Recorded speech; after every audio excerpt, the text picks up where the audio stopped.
Fair value gap. Fair value gap అనేది చూడటానికి ఈ రకంగా ఉంటుంది. ఫెయిర్ వాల్యూ గ్యాప్ యొక్క మెయిన్ కాన్సెప్ట్ ఏంటి అంటే, సెకండ్ క్యాండిల్ వల్ల ఫస్ట్ క్యాండిల్ యొక్క హైకి థర్డ్ క్యాండిల్ యొక్క లోకి మధ్యలో ఒక గ్యాప్ క్రియేట్ అవుతుంది. ఎప్పుడైతే ఈ గ్యాప్ క్రియేట్ అయిందో అంటే సెకండ్ క్యాండిల్లో ఓన్లీ బయ్యింగే జరిగింది, సెల్లింగ్ జరగలేదు అనేది మెయిన్ కాన్సెప్ట్. ఇక్కడ ఓన్లీ బయ్యింగే జరిగింది కాబట్టి ఇక్కడ నుంచి పాజిటివ్ మూమెంట్ వస్తుంది అనేది మనం ఎక్స్పెక్ట్ చేయొచ్చు.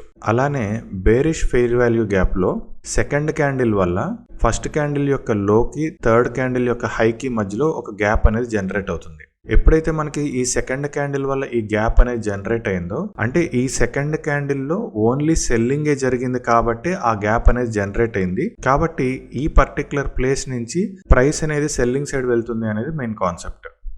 బుల్లిష్ ఫెయిర్ వాల్యూ గ్యాప్లో కంపల్సరీ 3 క్యాండిల్స్ గ్రీన్లో ఉండాలని కొంతమంది చెప్తూ ఉంటారు. బేరిష్ ఫెయిర్ వాల్యూ గ్యాప్లో 3 క్యాండిల్స్ కంపల్సరీ రెడ్లో ఉండాలి అని కొంతమంది చెప్తారు. కొంతమంది ఫస్ట్ 2 క్యాండిల్స్ గ్రీన్ ఉంటే చాలు, ఫస్ట్ 2 క్యాండిల్స్ రెడ్ ఉంటే చాలు అని చెప్తారు. అయితే మనం ఏ రకంగా చూసుకున్నా సరే మనకి ఇక్కడ మెయిన్ ఇంపార్టెంట్ పాయింట్ వచ్చేసి second candle. Second candle bullish movement వస్తుంది అంటే ఆబ్వియస్ గా ఫస్ట్ క్యాండిల్ కూడా బుల్లిష్ లోనే ఉంటుంది. కాబట్టి ఇక్కడ మనకి ఫస్ట్ 2 క్యాండిల్స్ అనేది మోస్ట్ ఇంపార్టెంట్. 3 క్యాండిల్స్ కన్నా కూడా ఫస్ట్ 2 క్యాండిల్స్ అనేది most important. First 2 candles bearish లో ఉన్నాయా, అలానే ఫస్ట్ 2 క్యాండిల్స్ బుల్లిష్ లో ఉన్నాయా అనేది most important. Market up trend లో ఉన్నప్పుడు బుల్లిష్ ఫెయిర్ వాల్యూ గ్యాప్స్ అనేవి ఎక్కువగా వస్తుంటాయి. మార్కెట్ డౌన్ ట్రెండ్ లో ఉన్నప్పుడు బేరిష్ ఫెయిర్ వాల్యూ గ్యాప్స్ అనేవి ఎక్కువగా వస్తూ ఉంటాయి.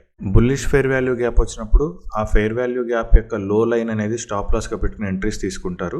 బేరిష్ ఫెయిర్ వాల్యూ గ్యాప్ వచ్చినప్పుడు బేరిష్ ఫెయిర్ వాల్యూ గ్యాప్ యొక్క హై లైన్ స్టాప్ లాస్ గా పెట్టుకుని ఎంట్రీస్ అనేవి తీసుకుంటారు. అయితే మార్కెట్ లైవ్ లో ఉన్నప్పుడు ఫెయిర్ వాల్యూ గ్యాప్ ఎక్కడ వస్తుంది ఏంటి అనేది మనం మాన్యువల్ గా అబ్జర్వ్ చేయాలంటే కొంచెం కష్టం. కాబట్టి గోల్డెన్ రేషియో ప్రొఫైల్ ఇండికేటర్ లో ఫెయిర్ వాల్యూ గ్యాప్ అనే ఆప్షన్ ఉంటుంది.